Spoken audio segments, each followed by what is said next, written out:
Assalamualaikum warahmatullahi wabarakatuh. Alhamdulillahirrabbilalamin. Bagaimana kabarnya sahabat DM Firdaus yang dimuliakan Allah? Mudah-mudahan dalam keadaan sehat, dan yang dalam keadaan sakit maupun dalam keadaan kesulitan, mudah-mudahan Allah berikan kekuatan dan kesabaran serta jalan keluar bagi kita semua yang dalam menghadapi kesulitan-kesulitan dalam kehidupan ini. Amin ya robbal alamin. Sahabat DM, kita akan membahas sebuah pembahasan yang sangat menarik dan insya Allah sangat bermanfaat tentang bahaya penyakit ain, sebabnya dan bagaimana cara menerapi bagi kita yang terkena penyakit ain. Kita akan membahas semuanya dan kita akan mulai bersama dengan membaca ayat basmalah. Bismillahirrahmanirrahim.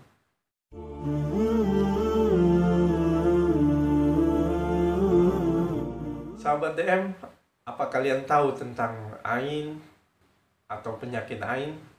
Mungkin sebagian dari kita baru mendengar apa itu ain. Kok bisa ada penyakit yang bernama ain? Ain dalam bahasa Arab artinya mata. Dan penyakit ain bisa diartikan sebagai suatu penyakit yang ditimbulkan dari pandangan mata yang disertai dengan hasad, iri, ataupun kagum terhadap sesuatu yang kita lihat. Efek dari penyakit ain bisa menimbulkan penyakit fisik maupun kerusakan, ataupun yang paling parah adalah menyebabkan kematian. Karena Rasulullah SAW pernah bersabda, kebanyakan yang mati pada umatku setelah qada dan qadar adalah dari penyakit ain atau pandangan mata yang jahat. Oleh karena itu, penyakit ain sangatlah riskan bagi diri kita. Kita harus menjaga dari pandangan-pandangan mata jahat yang diberikan orang lain terhadap diri kita. Mengapa itu bisa terjadi?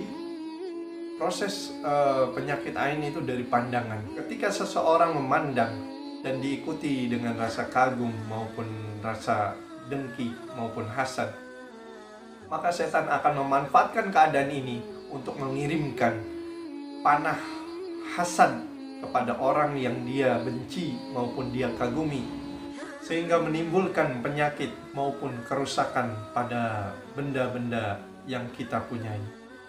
Bagaimana ciri-ciri kita terkena penyakit ain? Setiap orang memiliki ciri yang berbeda-beda dan kita memerlukan diagnosa yang lebih detail.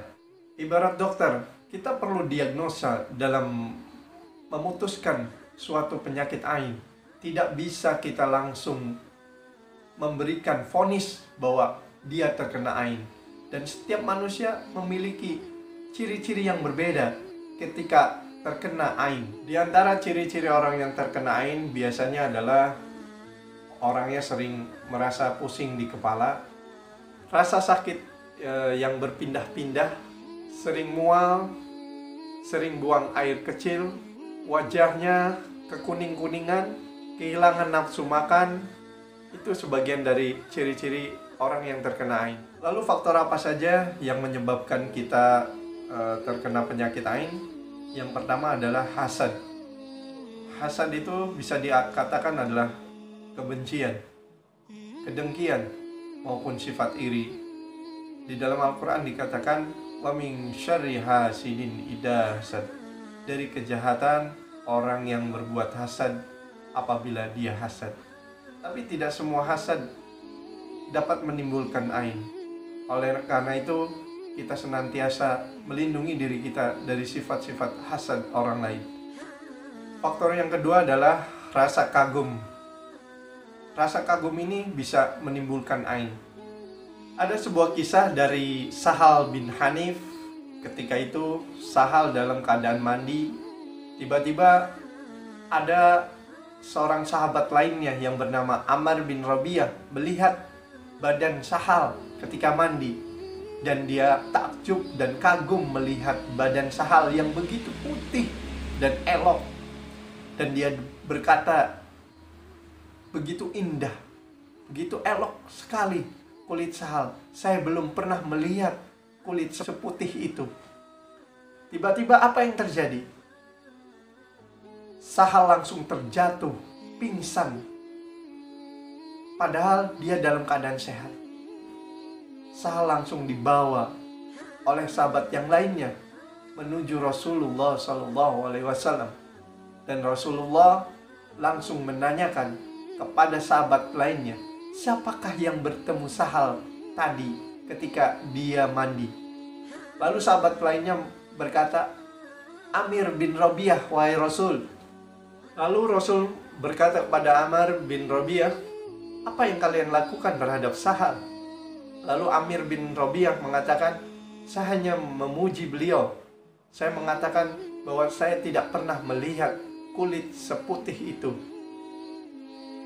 Lalu Rasulullah berkata, tahukah kalian, apa yang kalian lakukan itu bisa membunuh kaum muslim yang lainnya. Jadi apabila kita melihat sesuatu yang membuat kita kagum, berdoalah untuk keberkahan kepada orang yang kalian lihat. Kemudian Rasulullah SAW menyuruh Amr bin Rabi'ah untuk melakukan wudhu atau mandi, dan bekas air mandi ataupun wudhu ditampung di sebuah bak, lalu bekas airnya dia oleskan ke seluruh tubuh Sahal atau dimandikan kepada Sahal.